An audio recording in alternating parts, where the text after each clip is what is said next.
There's one common thread that connects every Rolls-Royce made since 1911. And no, it's not the exorbitant price tag. It's the spirit of ecstasy, the hood ornament that adorns every Rolls-Royce model to come off the assembly line. A graceful figure with arms outstretched like wings, the spirit is a kind of calling card. The message? Luxury lies within.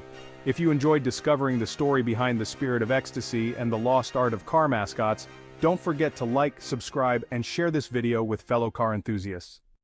But the Rolls-Royce is an exception. Today most vehicles are lacking any sort of hood ornament or decoration. So where did they all go? The earliest models of automobiles from 1905 to the early 1930s had a prominent radiator cap on the front. These caps were equipped with motometers, which told drivers if the radiator was getting too hot.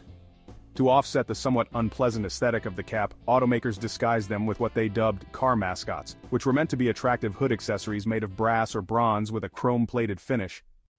Drivers weren't limited to what automakers offered either. They could opt for mascots like Mickey Mouse or Charlie Chaplin. Some owners even sought out glass ornaments by French artist René Lalique, whose eye-catching sculptures were the ultimate status symbol. Others carried a political message. In 1923, cars sported a Keep Coolidge emblem to show support for presidential incumbent Calvin Coolidge. The trend persisted even as radiator caps moved under the hood. Car makers took inspiration from mythological figures, animals, and their own logos to create the ornaments. The spirit of ecstasy was a familiar sight. So was Jaguar's Leaper Cat, Bugatti's Dancing Elephant, and the Flying Bee on a Bentley. Mercedes-Benz mounted their own logo, a three-pointed star. To some, hood ornaments held an incredible amount of subtext. It's certainly some kind of sex symbol, a symbol of virility, sculptor Elizabeth Hansel told the New York Times in 1972. She also likened it to a kind of portable artistic expression. Art objects should be out among the public, not just on museum walls, she said.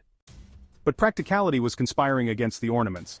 As cars evolved and highways spread throughout the country, aerodynamics became an ongoing concern. A sleek hood might, reduce drag. There were also consumer safety issues at play. If a car struck a pedestrian, that person might incur more injury as a result of a foreign object set to impale them. No doubt more than a few luxury car owners also fretted about what a pedestrian would do to their ornament. The mascots experienced a brief resurgence in the 1970s, this time on springs, so they'd have some give in the event of an accident. At least one automaker at Chrysler argued they even served a highly practical purpose, giving drivers a frame of reference to keep to the center of the road and better understand where the front fender was to avoid collisions. But the infatuation was fleeting. Hood ornaments never really regained the popularity they had in the early 20th century, and automakers largely did away with them. That Mercedes-Benz star is now part of the grille. Only a few models, like the Rolls, persisted. At that point, ornaments became challenging for another reason: theft. Newspapers like the Los Angeles Times reported on a trend in the late 1980s involving teens swiping luxury car ornaments to wear around their necks. In the United States, Rolls-Royce eventually integrated a European feature into American models. The ornament retracted into the hood.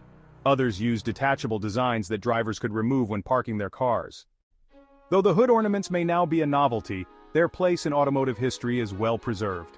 Should you ever find yourself near the Chrysler Building in New York City, you can see that the corners of the 30th floor are adorned with versions of the company's winged radiator caps from 1929.